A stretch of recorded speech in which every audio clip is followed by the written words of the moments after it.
Terve. Tässä mä olen Jansku-johto 32. Ja tänään onkin 5.1. tammikuuta. Eli mun HG, eli mun 30-vuotis synttärit. Ja en varmaan jo mitään täytyy katsoa, pitäisikö se vaan ihan perheen kesken laittaa. Pistin ne juhlat. Joo. Jep.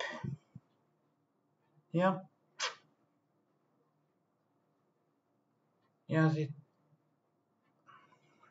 joo.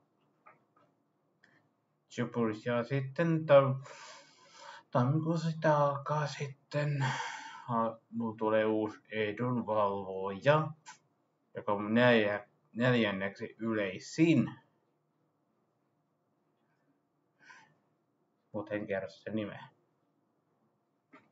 Joo. Soris. Sitten moikka!